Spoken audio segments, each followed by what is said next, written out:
जय Hind friends, I hope everybody is fine. चलिए बच्चों, तो आज मैं बात करने वाला हूँ ऑर्डिनेंस अध्यादेश पर। तो जानते हैं क्या होता है ऑर्डिनेंस। देखो बच्चों, ऑर्डिनेंस हिंदी में कहते हैं बच्चों उसको हम अध्यादेश। अध्यादेश। अब हमें याद से यह सीखना कि सर ऑर्डिनेंस होता क्या है। तो इससे पहले एक कानून बनाने की प्रोसेस समझनी पड़ेगी। तो मैं आपको सबसे पहले ऑर्डिनेंस समझाने से पहले कुछ छोटे छोटे एलिमेंट्स जो सीखने पड़ेंगे। तो पहला पॉइंट्स तो आप यहाँ से ही मैं आपको ये समझा दूँ कि भाई कानून कैसे बनाते हैं, अगर हमें ये पता हो, ठीक है, कि कानून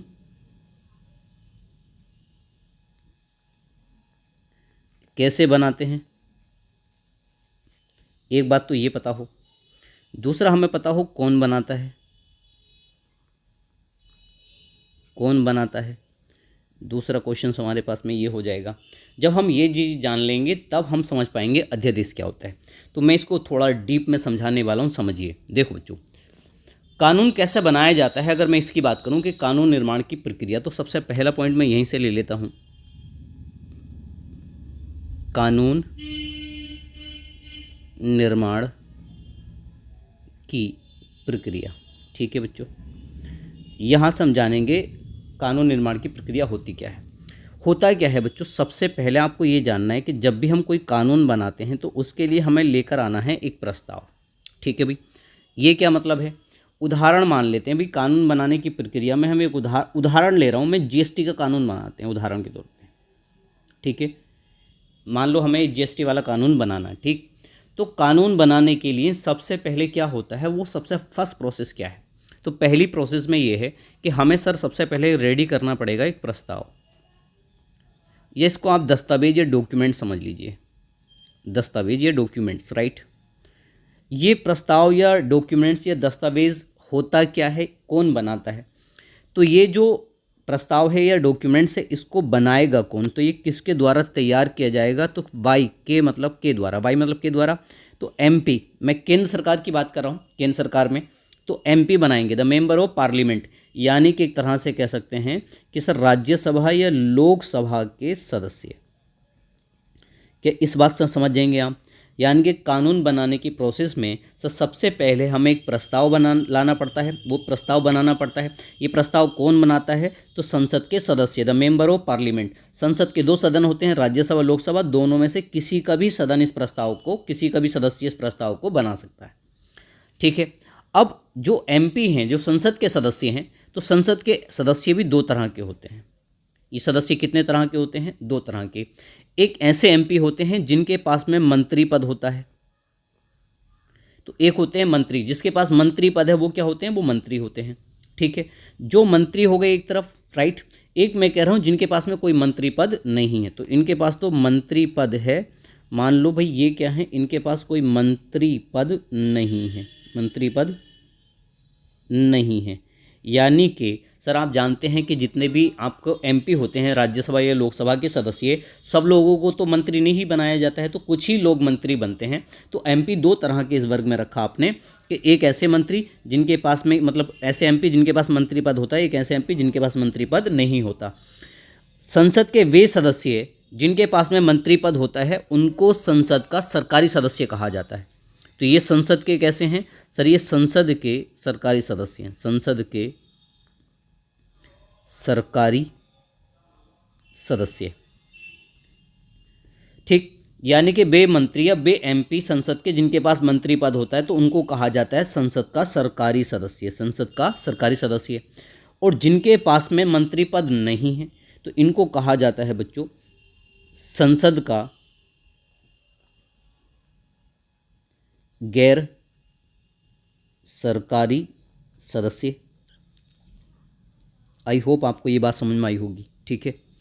अब आप सुनेंगे, तो मैं एक बात यहाँ से ये समझाने वाला हूँ कि सर आपने कहा कि सब कानून बनाने की प्रोसेस की यदि बात करें, तो सबसे पहले हमें एक प्रस्ताव तैयार करना पड़ेगा। ये प्रस्ताव किसके द्वारा रेडी होता है, तो संसद के सदस्यों के द्वारा रेडी होता है। संसद में दो सदन होते हैं, राज्यसभा या लोकसभा, इनमें का कोई भी सदस्य प्रस्ताव ला सकता है। अब एमपी या संसद के सदस्य से दो तरह के, एक ऐसे सदस्य हैं जिनके पास में मंत्री पद है, एक ऐसे सदस्य हैं जिनके पास कोई मंत्री पद नहीं है। अब जिनके पास मंत्री पद होता है उनको संसद का सरकारी सदस्य, और जिनके पास कोई मंत्री पद नहीं है उनको संसद का गैर सरकारी सदस्य कहते हैं। यहाँ से डायरेक्ट क्वेश्चन पूछा जाता है कि संसद का सरकारी सदस्य किसे कहते हैं या संसद का गैर सरकारी सदस्य किसको कहा जाता है। आई होप आपको ये बात समझ जाएंगे, राइट। अगली कहानी सुनो। अब ये जो संसद के जो सरकारी सदस्य हैं, जब ये बिल लेकर आएंगे तो अब यहाँ से एक बात सुनो ध्यान से। जैसे सबसे पहले ये प्रस्ताव था, ये है क्या, मान लो कानून कौन सा बना रहे हैं हम, जीएसटी वाला कानून बना रहे हैं। तो आप सुनो, दुनिया में सबसे पहली बार जीएसटी किस देश में ये कानून आया था, तो मैं आपको बता दूं, जैसा आपने पढ़ा होगा कहीं ना कहीं, ये फ्रांस में आया था सर। कब आया था, 1954 में आया था पहली बार, फ्रांस में दुनिया में पहली बार आया था। तो फ्रांस में किस तरह से लागू किया गया होगा, क्या बेनिफिट्स हैं, क्या फ्रांस के अलावा दुनिया में किसी और देश में है। तो जब हम कोई कानून बनाना चाहते हैं तो हमें उस कानून के बारे में वो सारी बातें लिखनी पड़ेंगी कि लागू कैसे किया जाएगा, इसके क्या बेनिफिट्स होंगे, इम्प्लीमेंट्स कैसे किया जाएगा, क्या प्रावधान रहेंगे, इनके बेनिफिट, सारी चीज़ें आप उसको लिखते हैं। मान लो आपने सारे पॉइंट लिख दिए हैं, ठीक है, इसको कह दिया दस्तावेज या प्रस्ताव। तो प्रस्ताव क्या है, प्रस्ताव वो एक आपका फॉर्म समझ लीजिए जिसमें वो सारी डिटेल लिखी जाती है उस कानून के बारे में। जैसे कि जीएसटी का कानून बनाना है तो आपने सारे पॉइंट किसके बारे में लिख दिए, जीएसटी के बारे में, कि भाई ये सारी चीज़ें रहेंगी। फिर आप क्या करते हैं, इस प्रस्ताव को पेश या प्रस्तुत करते हैं, ठीक है। कहाँ पर पेश करेंगे, तो मैं आपको दे दूँ, इसको पेश किया जाएगा संसद में, क्योंकि संसद है विधायिका और विधायिका का काम होता है कानून बनाना। यानी कि अगर केंद्र सरकार की यदि हम बात करें तो सर क्या होगा, सबसे पहले एक प्रस्ताव तैयार करेंगे कानून बनाने के लिए, फिर उसको पेश कर देंगे संसद में, ठीक है बच्चों। जब आप संसद में पेश करेंगे तो अब ध्यान से सुनो, देखो जब संसद में आप इसको लेकर जाते हैं इस प्रस्ताव को, तो अब ये बिल आया कहाँ पे, संसद में, ठीक है। मान लो ये आपका बिल था, संसद में लाया गया, तो इसमें वो सारी बातें ऑलरेडी लिखी हुई थी जो आपने लिखकर भेजी थी कि भाई इसके ये बेनिफिट्स हैं या इसके ये, मतलब इस तरह से ये लागू किया जाएगा। तो जब संसद में किसी प्रस्ताव को पेश किया जाता है तो संसद की भाषा में इस प्रस्ताव को कहा जाता है बिल, इंग्लिश में कहते हैं बिल, और हिंदी में इसको कहा जाता है विधेयक। विधेयक, बहुत बार आप ये नाम सुनते होंगे, बिल या विधेयक क्या होता है। तो अब आपको ये समझ में आया कि जब किसी संसद के सदस्य के द्वारा कानून बनाने से संबंधित किसी प्रस्ताव को संसद में पेश किया जाता है तो संसद की भाषा में उस प्रस्ताव को बिल या विधेयक कहते हैं। आई होप ये आपको बात समझ में आ गई होगी, राइट। आगे की कहानी सुनो। अब ये जो बिल या विधेयक होते हैं तो बच्चों ये भी 3 प्रकार के होते हैं। कितने प्रकार के होते हैं सर, बिल या विधेयक होते हैं 3 प्रकार के, ठीक। कौन कौन से हैं इसमें, तो अगर मैं इस पॉइंट्स पे बात करूं कि इसमें कौन कौन से टाइप्स के आएंगे तो वो जान लेते हैं। देखो जो नंबर 1 आएगा इसमें, एक आता है साधारण बिल। क्या आता है, साधारण बिल या हिंदी में विधेयक। तो साधारण विधेयक हो गया, विधेयक। एक साधारण विधेयक या साधारण वाले कानून समझ लीजिए, ठीक है, इसकी बात कह रहा हूँ मैं।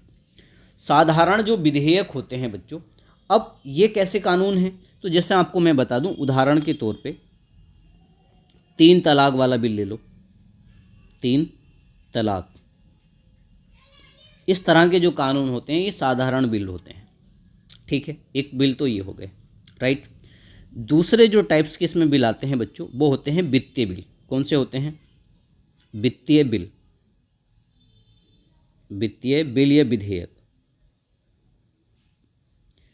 अब वित्तीय बिल या विधेयक जो इनको इंग्लिश में कहा जाता है फाइनेंशियल बिल, ठीक है। अब जो वित्तीय बिल होते हैं बच्चों, ये जो बिल हैं ये भी 2 प्रकार के होते हैं। ये कितने प्रकार के होते हैं, 2 प्रकार के। नंबर 1 इसमें आता है हमारा धन विधेयक, जिसको इंग्लिश में बोलते हैं मनी बिल। धन विधेयक, और इंग्लिश में क्या बोला जाता है, मनी बिल। धन विधेयक की परिभाषा या इसका उल्लेख अनुच्छेद किस में मिलेगा, अनुच्छेद 110 में, ये बात जान लेना। एक और हमारा वित्तीय बिल होता है जिसको हम बोलते हैं वित्त बिल, फाइनेंशियल बिल, वित्त विधेयक, विधेयक। तो इसका मतलब है पहला कानून हो गया साधारण कानून, दूसरा हो गया वित्तीय विधेयक हो गया, राइट। तीसरा यदि मैं कानून बताना चाहूँ या तीसरा जो बिल होता है नंबर 3, तो तीसरा बिल होता है संविधान संशोधन, संविधान संशोधन। संविधान संशोधन बिल या विधेयक। ठीक है भाई, ये हो गया हमारा तीसरा बिल। इसका उदाहरण अगर एग्जाम्पल की बात करूं, जैसा आपने पढ़ा होगा 42वां संविधान संशोधन 1976 में पास हुआ था, ऐसा पढ़ा होगा आपने 44वां संविधान संशोधन 1978 में पारित हुआ होगा। ये वाले जो बिल हो गए ये हमारे संविधान संशोधन वाले बिल हो गए। अब ये 3 तरह के कानून होते हैं। कितने प्रकार के कानून हैं सर? 3 प्रकार के कानून हैं। आगे की कहानी जानो इसी से रिलेटेड। देखो बच्चों, जैसे एक कानून आपने पाया था साधारण विधेयक। तो अगर कोई साधारण बिल है तो हम बात, ये सारी चीज़ें क्यों समझाई गई अब उस पर बात करता हूँ मैं आपको। देखो, आपने कहा सबसे पहले एक प्रस्ताव या दस्तावेज रेडी किया, फिर उसको पेश करेंगे संसद में। लेकिन आप ये बात तो बताइए कि संसद के कितने सदन होते हैं? सर आप मुझसे कहेंगे कि सर संसद के तो 2 सदन होते हैं। कौन कौन से? तो आप मुझे बोलोगे सर एक सदन होता है राज्यसभा और इसका एक सदन होता है सर लोकसभा। ठीक है, तो मेरा कहना यहाँ से ये है कि जो बिल या प्रस्ताव जो रेडी किया गया दस्तावेज, अब जब आप इसको पेश करेंगे तो संसद में कहाँ करेंगे? क्या इसको हम राज्यसभा में देकर आएंगे पहले या लोकसभा में इसको देकर आएंगे? ये बात समझ में आ गई। इसका मतलब है कि जब भी हम कोई डॉक्यूमेंट्स या दस्तावेज तैयार करते हैं कानून बनाने के लिए, तो ऐसे जो दस्तावेज हैं ये 3 प्रकार के हो सकते हैं। हो सकता है कि साधारण कानून बनाने से रिलेटेड हो, वित्तीय बिल से रिलेटेड हो, या हम चाहते हैं संविधान में कुछ परिवर्तन करना, तो संविधान संशोधन से संबंधित प्रस्ताव है। तो इनमें भी एक प्रावधान है। क्या प्रावधान है? सुनो, प्रावधान यहाँ से यह है कि मान लो अगर मैं आपसे ये बात कह रहा हूँ, हमने यहाँ से सीखा उदाहरण के तौर पे कि हमारा साधारण बिल था। कैसा बिल था? साधारण बिल है। तो साधारण जो बिल है बच्चों, सबसे पहले ये वाले जो कानून हैं ये कहाँ पर प्रस्तुत किए जा सकते हैं? तो इनको आप राज्यसभा में भी लेकर जा सकते हो, पहले आप चाहो तो लोकसभा में भी, दोनों में कहीं पर भी इसको प्रस्तुत कर सकते हैं। दोनों में कहीं पर भी। कौन से बिल को? साधारण वाले कानून को, राइट। उसके बाद में जो आपके वित्तीय बिल होते हैं, तो वित्तीय बिल में, अब वित्तीय बिल कितने प्रकार के हैं सर? वित्तीय बिल तो 2 प्रकार के हैं। तो वित्तीय बिल में जो धन विधेयक होता है, तो धन विधेयक सबसे पहले प्रस्तुत करना पड़ेगा आपको लोकसभा में। लोकसभा से ये बिल पास होने के बाद जाता है राज्यसभा के पास में, और राज्यसभा, इन दोनों से पास होने के बाद में बिल जाता है राष्ट्रपति के पास, फिर ऐसे कानून बनता है। ठीक है, राज्यसभा के पास में केवल 14 दिन का अधिकार होता है धन विधेयक को रोकने का, 14 डेज। ये कहानी क्या है, जब मैं आपको संविधान में जब हम पढ़ेंगे विधेयक वगैरह तब हम वहाँ जान लेंगे डिटेल से। लेकिन जो हमारा वित्तीय विधेयक है ये कहाँ प्रस्तुत कर सकते हैं आप? तो वित्तीय विधेयक को तो आप राज्यसभा या लोकसभा दोनों में कहीं पर भी प्रस्तुत कर सकते हैं। यानी कि जो वित्तीय विधेयक थे उनमें का धन विधेयक पहले लोकसभा में प्रस्तुत करना पड़ेगा, लोकसभा से पास होने के बाद जब जाएगा राज्यसभा में। जबकि वित्तीय विधेयक राज्यसभा में भी पहले प्रस्तुत कर सकते हैं, आप चाहो तो लोकसभा में प्रस्तुत कर सकते हैं। उसके बाद में आया था संविधान संशोधन वाला बिल। इस बिल को भी आप क्या कर सकते हो बच्चों, चाहो तो हम पहले राज्यसभा में लेके चले जाओ उसके, या फिर चाहो तो पहले लोकसभा में, यानी कि दोनों में कहीं पर भी प्रस्तुत किया जा सकता है। ऐसे कोई कंडीशन नहीं है, केवल एक पे कंडीशन है, धन विधेयक। धन विधेयक के जो बिल होते हैं वो सबसे पहले सिर्फ और सिर्फ कहाँ पर प्रस्तुत किए जाते हैं? लोकसभा में। आई होप आपको ये बात समझ में आ गई होगी। तो आपने पाया कि इसका मतलब है कि अगर जीएसटी वाला कानून है, अगर ये मान लो जीएसटी वाला कानून है, संविधान संशोधन वाला है, या साधारण विधेयक है, या वित्तीय विधेयक है, तो हमें ये देखना पड़ता है बच्चों कि किस प्रकार का कानून है, किस प्रकार के कानून को आप कहाँ पर प्रस्तुत करेंगे। जैसे जीएसटी है तो साधारण वाला कानून है, समझ में आ गया यहाँ पे। तो इसका मतलब है आप चाहो तो इसको राज्यसभा, चाहो तो लोकसभा में प्रस्तुत कर सकते हैं। प्रस्तुत करने के बाद में क्या होता है कि किसी भी बिल पर, जो बिल होते हैं, इन बिलों पर बच्चों 3 वाचन होते हैं। अब ये कहानी क्या है, इस बात को समझो। कितने वाचन होते हैं किसी भी बिल पर? 3 वाचन होते हैं। अब ये 3 वाचन क्या हैं? इसको 3 वाचन भी बोल सकते हैं, इसको इंग्लिश में बोला जाता है रीडिंग्स। यहाँ से भी बहुत क्वेश्चन पूछे जाते हैं। 3 रीडिंग्स होती हैं। अब ये 3 रीडिंग्स क्या हैं ये जान लो। देखो बच्चों, मान लो आपने क्या किया बच्चों, बिल प्रस्तुत कर दिया राज्यसभा या लोकसभा कहीं पर भी। तो मैंने आपसे कहा है कि किसी भी बिल पर कितने वाचन होते हैं? हर एक सदन में 3-3 वाचन होते हैं, या 3 रीडिंग्स होती हैं। 3 रीडिंग्स का मतलब आप जान लेना। सबसे नंबर 1, इस पहले नंबर पे क्या होता है कि किसी भी बिल में, जैसे आप बिल लेकर आए थे राज्यसभा में, तो राज्यसभा में कितने सदस्य हैं? मान लो 245 सदस्य राज्यसभा में, तो उतनी ही फोटोस्टेट करानी पड़ेंगी उस डॉक्यूमेंट की, और प्रत्येक राज्यसभा के सदस्यों को उसकी कॉपी क्या की जाएगी? डिस्ट्रीब्यूट।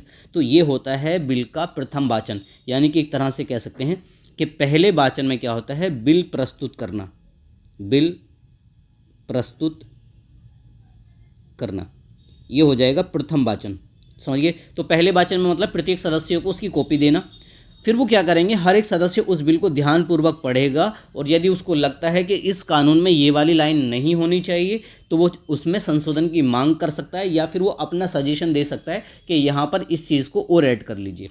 तो दूसरे वाचन का मतलब है कि बिल को पढ़कर उसमें संशोधन करना। बिल मतलब विधेयक, ठीक है। तो विधेयक में संशोधन,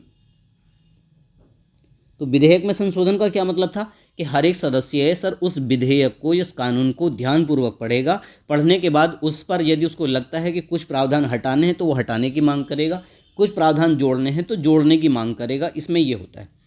ठीक, संशोधन सभी चले जाएंगे। आता है थर्ड और तृतीय और अंतिम वाचन।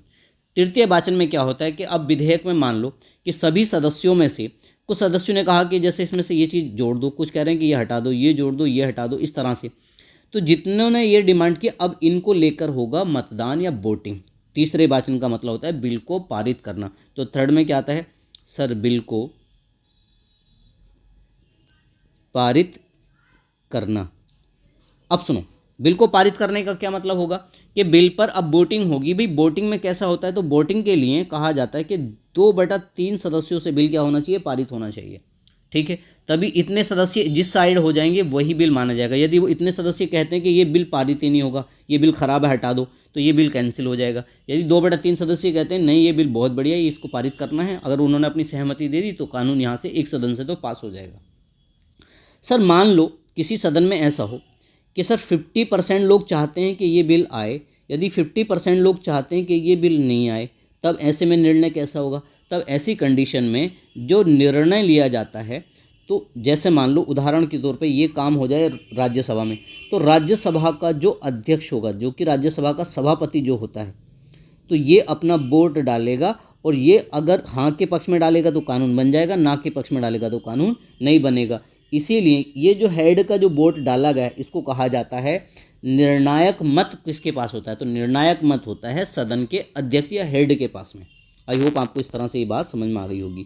तो इस तरह से बिल क्या हो जाता है बच्चों, एक सदन से पास होता है। 3 वाचन होते हैं प्रत्येक सदन में, तो इसका मतलब कि सर 2/3 और 2/3 इन्होंने मिलकर क्या करा होगा, 3-3 वाचन के माध्यम से बिल को मान लो पारित कर दिया। पारित करने के बाद में अब कोई भी कानून जाता है किसके पास में, राष्ट्रपति के पास। ठीक, अब राष्ट्रपति क्या कार्य कर सकता है, राष्ट्रपति ने यदि मान लो उस बिल पर अपने साइन या हस्ताक्षर कर दिए तो अब जो विधेयक कहला रहा था उसको कहा जाएगा एक्ट। क्या कहा जाएगा, एक्ट। और इसी एक्ट को हिंदी में कहा जाता है अधिनियम या कानून। इसी को क्या बोलेंगे आप, अधिनियम या फिर कानून। क्या राष्ट्रपति साइन करेगा ही, इसके लिए ज़रूरी नहीं है, क्योंकि राष्ट्रपति को दी गई है यहाँ पर बच्चों वीटो पावर। कौन सी पावर होती है राष्ट्रपति के पास में, यहाँ पर आप देख पाएंगे कि सर राष्ट्रपति को दी जाती है वीटो शक्ति। अब ये वीटो शक्ति क्या होती है, एक अनुच्छेद है, अनुच्छेद 111। कौन सा आर्टिकल है सर, आर्टिकल 111। अनुच्छेद 111 में राष्ट्रपति को 3 तरह की वीटो पावर दी गई हैं। कितने तरह की हैं, 3। नंबर 1 जो वीटो पावर है उसको कहा जाता है एब्सोल्यूट वीटो पावर, या हिंदी में कहते हैं हम उसको अत्यांतिक। अत्यांतिक वीटो पावर, इसका मतलब है कि राष्ट्रपति चाहे तो बिल को हमेशा के लिए खारिज कर सकता है कि ये वाला बिल नहीं बनेगा, और ये पावर केवल वो साधारण बिल पर ले सकता है। दूसरी राष्ट्रपति को पावर दी जाती है निलंबनकारी या सस्पेंशन वीटो। निलंबनकारी, इसमें क्या कर सकता है, इसमें राष्ट्रपति एक बार पुनः विचार के लिए बिल को संसद के पास लौटा सकता है। कितनी बार, केवल एक बार लौटा सकता है। पुनर्विचार के बाद संसद से जब बिल आएगा तो राष्ट्रपति को पारित ही करना पड़ेगा, ये कंडीशंस होती है।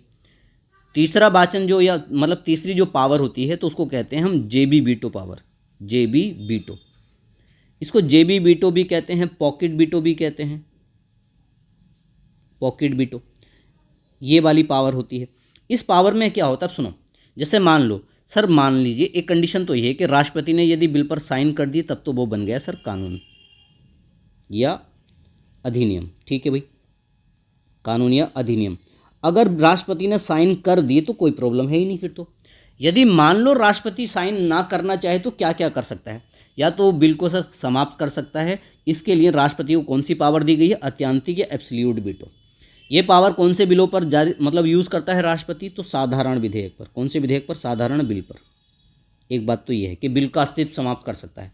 निलंबनकारी जो वीटो होती है, तो निलंबनकारी वीटो का प्रयोग का मतलब है कि राष्ट्रपति एक बार पुनः विचार के लिए संसद को बिल लौटा सकता है, लेकिन याद रख लेना धन विधेयक को नहीं लौटा सकता। ये पावर किस पर नहीं लागू कर सकता है? मनी बिल पर नहीं लागू कर सकता। तो मनी बिल पर ये वाली पावर उसकी नहीं चलती है। जेबी वीटो या पॉकेट वीटो का मतलब, अच्छा जब बिल जाता है ना राष्ट्रपति के पास में पारित होने के लिए, तो राष्ट्रपति को भी टाइम दिया जाता है कि कितने दिन में बिल को पारित करना है। मान लो अगर कोई वित्त बिल है, तो वित्तीय विधेयक जो होते हैं उनको राष्ट्रपति को 75 दिन के अंदर बिल को पारित करना ही करना है, राइट। तब ऐसे में राष्ट्रपति को एक पावर दे दी जाती है जेबी वीटो या पॉकेट वीटो। इस पावर में ये होता है कि अब जो समय सीमा थी ना राष्ट्रपति को बिल को पारित करने की, जो समय सीमा बिल पारित की, वो समाप्त। इसका मतलब ये है कि अब राष्ट्रपति के पास यदि कोई बिल गया और राष्ट्रपति ने उसमें जेबी वीटो का यूज़ कर लिया, तो अब उससे कोई ये नहीं पूछेगा कि वो बिल कब पारित करेंगे आप, या उस बिल का क्या रहा। जब तक जो भी वीटो का प्रयोग करेगा तब तक उससे कोई ये नहीं पूछा जा सकता है, कोई लिमिट नहीं रहती है, अनलिमिटेड टाइमिंग हो जाता है। जब राष्ट्रपति का मन करेगा तो बिल को पारित कर सकता है, नहीं तो नहीं करेगा। इस पावर का प्रयोग करने वाले भारत के पहले राष्ट्रपति कौन थे? इसका क्वेश्चन ये कमेंट करके आपने मुझे बताना है। आई होप आपको ये बात समझ में आई होगी कि कानून बनाते कैसे हैं। अगर हमें ये सवाल समझ में कानून कैसे बनाते हैं और कौन बनाता है, तो आपको ये पता चला कि सर संसद बनाती है। कौन बनाती है? संसद बनाती है। तो ये क्या कहानी थी सर? संसद के सरकारी सदस्य, गैर सरकारी। अब आप सुनो, कोई भी कानून ऐसा तो है नहीं कि संसद में कभी भी लाया जा सकता है। तो उसके लिए ये था कि अगर संसद का कोई सरकारी सदस्य अर्थात एक कोई मंत्री है, वो कानून बनवाना चाहता है, तो वो बिल क्या करेगा बच्चों? बिना अनुमति के बिल को संसद में प्रस्तुत कर सकता है। तो इसके लिए वर्डिंग है कि बिना अनुमति के बिल को संसद में प्रस्तुत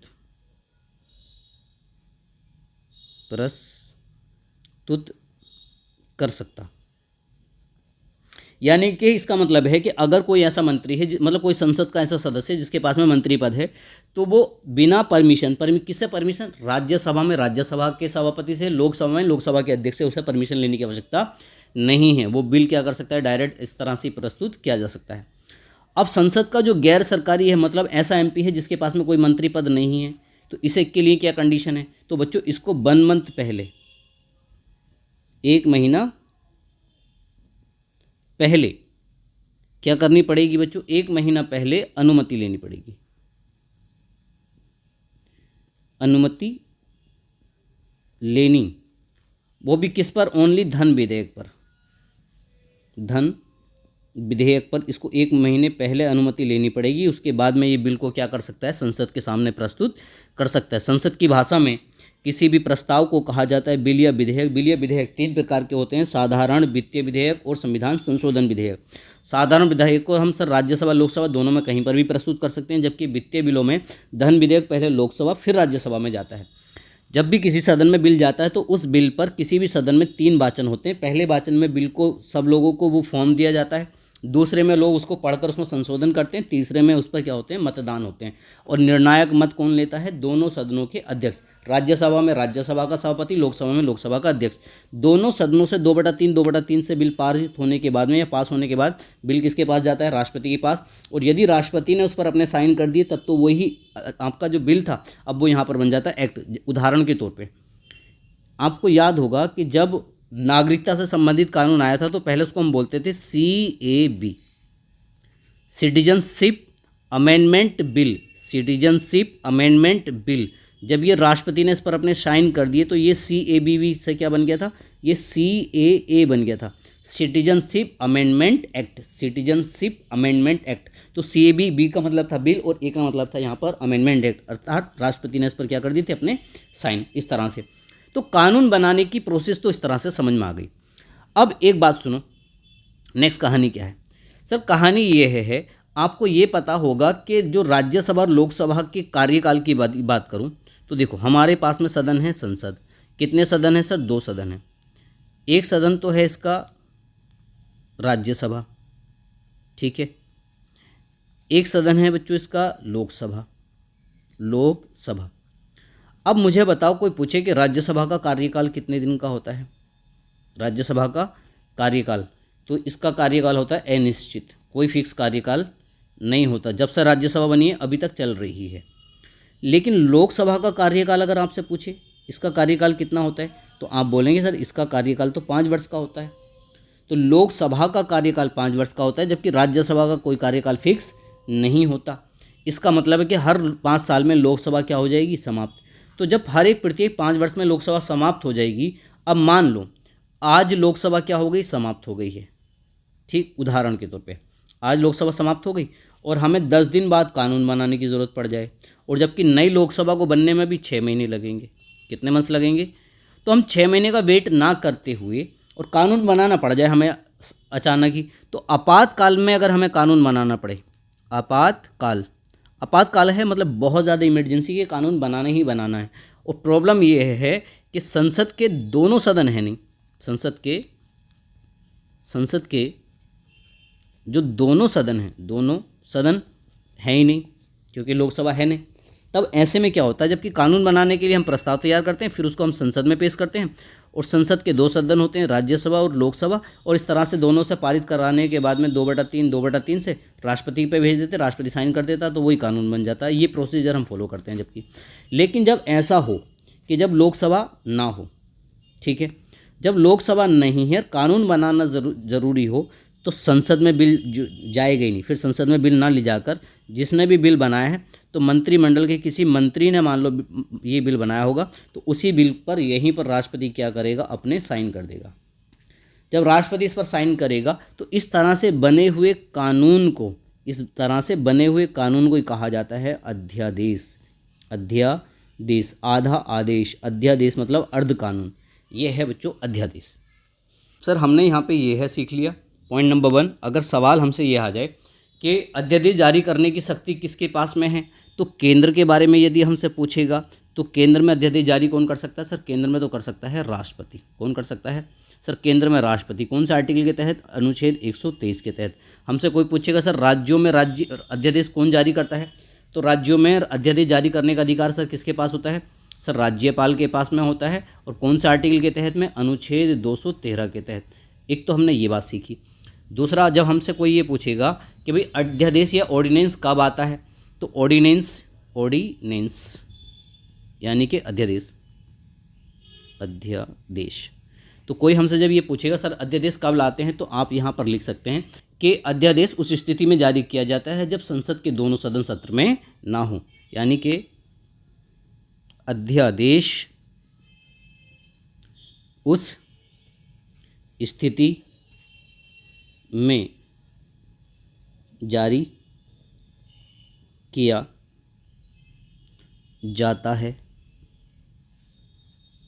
जब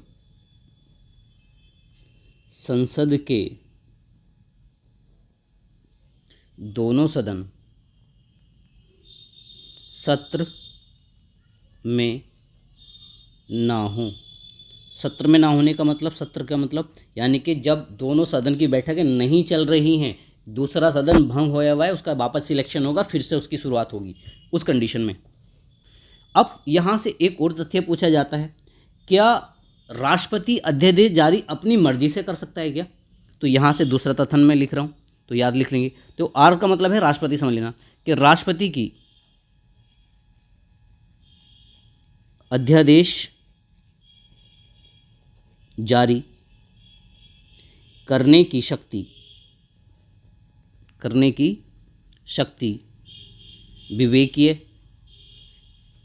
विवेकीय को इंग्लिश में कहा जाता है डिस्क्रिशनरी, ठीक है। तो विवेकीय नहीं है, इसका मतलब है विवेकीय मतलब है ऐसा नहीं कि राष्ट्रपति का मन करेगा नहीं भी आज हम कानून पक्का वाला कानून नहीं बनाएंगे, अध्यादेश वाला कानून बनाएंगे, तो ऐसे नहीं कर सकता है। तो राष्ट्रपति अपनी मर्जी से अध्यादेश जारी नहीं कर सकता, ठीक। फिर क्वेश्चन पूछा जाता है इसकी वैलिडिटी को लेकर। अब आप सुनो, मैंने आपसे ये कहा कि भाई अध्यादेश कब बनाया जाता है। आपने कहा सर अध्यादेश तब बनाया जाता है कि जब राज्यसभा और लोकसभा दोनों में से कोई सत्र में ना हो, सत्र में ना हो। ठीक, मूल रूप से कौन नहीं होता है? लोकसभा, क्योंकि लोकसभा हर 5 साल में क्या हो जाती है? भंग हो जाती है, इसका कार्यकाल पूरा हो जाता है। ये कंडीशन तो आती होगी बच्चों, राइट। अब आप सुनिए, तो फिर कानून मान लो कि सर यहाँ पर ऐसी कंडीशन थी और हमने क्या किया कि मान लो एक कानून लेकर आए थे और राष्ट्रपति ने इस पर ही क्या कर दिया, यहीं पर ही डायरेक्ट उसने अपने साइन कर दिए। अब ये इस तरह से जो कानून बना, इसको आपने कहा अध्यादेश। इस कानून को क्या कहा गया है? तो अध्यादेश इस कानून को कहा गया, राइट। तो मैं ये कह रहा हूँ कि ये जो अध्यादेश है ये कब तक काम करेगा, इसकी वैलिडिटी कितने दिन की है, समझ में आ गया यहाँ पे। तो इसकी जो समय सीमा होती है, समय सीमा या वैलिडिटी कह दीजिए, या इसका क्या बोल सकते हैं आप, एक तरह से समय समझ लेना कितने समय तक ये रहेगा। तो इसकी समय सीमा मैक्सिमम अधिकतम होगी 6 मंथ। कितने समय तक होगी? अधिकतम 6 मंथ्स। या आप ऐसे समझ लो, जैसे मान लो हम उदाहरण के तौर पे हमने कानून बना दिया अध्यादेश का बच्चों। अब लोकसभा के चुनाव हो जाते हैं कुछ दिन बाद। तो ध्यान से सुनना, संसद के पुनः वापस बनने पर, ठीक है, तो 6 सप्ताह के भीतर संसद के दोनों सदनों से इस बिल को पारित कराना अनिवार्य होता है, वरना ये क्या रहेगा बच्चों, ये समाप्त हो जाएगा। इसको आप ऐसा समझना, मैं एक लाइन लिख देता हूँ, ध्यान समझो। चलिए अब यहाँ से समझ लो, जैसे ये लाइन लिखी मैंने आपके सामने, आपको मैंने लिखा है यहाँ पे कि भाई मान लो कि संसद के पुनः संवेत होने पर, संवेत होने पर मतलब जब संसद के दोनों सदन वापस बन गए हैं, मतलब राज्यसभा तो ऑलरेडी पहले से थी, लेकिन जो लोकसभा भंग हो गई थी उसके वापस इलेक्शन भी हो गए, आज उसकी पहली बैठक भी हो गई। तो आज जब पहली बैठक हो गई तो उसको कह दिया गया भाई आज जो संसद है, ये दोनों सदन क्या हो गए हैं, संवेत हो गए। तो संसद के पुनः संवेत होने की 6 सप्ताह, कितने वीक्स, 6 सप्ताह के भीतर, 6 महीने नहीं 6 सप्ताह हैं, तो 6 सप्ताह के भीतर फिर संसद के दोनों सदनों से उस अध्यादेश को या उस बिल को क्या करना पड़ेगा, पारित करवाना पड़ेगा। अगर ये कराना अनिवार्य है, अगर ऐसा ना किया अन्यथा तो क्या होगा, जो अध्यादेश होगा बच्चों वो परिवर्तन में नहीं रहेगा, मतलब वो क्या हो जाएगा, समाप्त हो जाएगा, एक तरह से समाप्त। क्या ये बात समझ में आई यहाँ पे? यानी कि इसीलिए मैंने आपसे कहा है कि जो उस अध्यादेश की समय सीमा वो अधिकतम 6 महीने होती है। अधिकतम 6 महीने कैसे? क्योंकि लोकसभा के चुनाव में मैक्सिमम 6 महीने का ही समय लग सकता है, 6 महीने के भीतर नई लोकसभा बनाना अनिवार्य होता है, राइट गाइस। आप ऐसा समझ लेना। चलिए मैं एक लाइन ये समझाता हूँ, देखो, संसद के दोनों सदनों के द्वारा, संसद के दोनों सदनों के द्वारा पारित अध्यादेश राष्ट्रपति की अनुमति के बाद ही क्या बन सकता है, कोई कानून बन सकता है। हाँ, ऐसा हो सकता है यदि मान लो, क्या सर ऐसा हो सकता है कि राष्ट्रपति अगर चाहे पहले ही अध्यादेश को वापस ले सकता है? तो राष्ट्रपति स्वयं बिना किसी की अनुमति के अध्यादेश को वापस ले सकता है। ये नोट करके लिख रहा हूं, ये भी पूछा जा चुका है। तो राष्ट्रपति स्वयं कभी भी मतलब किसी भी समय, किसी भी समय, ठीक, कभी भी अध्यादेश को वापस ले सकता बिना किसी अनुमति के। ये उसके पास में, ये पावर उसके पास में एक तरह से विवेकीय है। विवेकीय मतलब होता है अपनी खुद की मर्जी से। तो ये है बच्चों, आज हमने पढ़ा इस तरह से अध्यादेश क्या होता है, अध्यादेश कैसे लागू किया जाता है, कितनी वैलिडिटी है। अनुच्छेद 35 ए या धारा 35 ए आपने पढ़ते होंगे, एक्ट 35 ए, जिसका संबंध किससे था, जम्मू एंड कश्मीर से। तो ये क्या था बच्चों, एक अध्यादेश था, अध्यादेश था। ये इससे रिलेटेड विवाद से संबंधित ये क्वेश्चन था। और ये अध्यादेश का टॉपिक मैंने बीच में अभी इसलिए पढ़ा दिया है क्योंकि जब हम पढ़ रहे थे, कौन सा अधिनियम बच्चों, 1861 का अधिनियम, तो 1861 के अधिनियम में अध्यादेश से संबंधित ये पूरा प्रावधान पूछा गया था। इसी वजह से मैंने आपको ये अध्यादेश समझाया है, राइट। इसके बाद में जो नया वीडियो जो आपको मिलेगा देखने को, तो वो हम पढ़ेंगे उससे आगे के अधिनियम, जिसमें आप देखेंगे 1909 का, 1919, 1935 के अधिनियम हम देखने वाले हैं। ठीक है गाइस, तो best of luck and take care.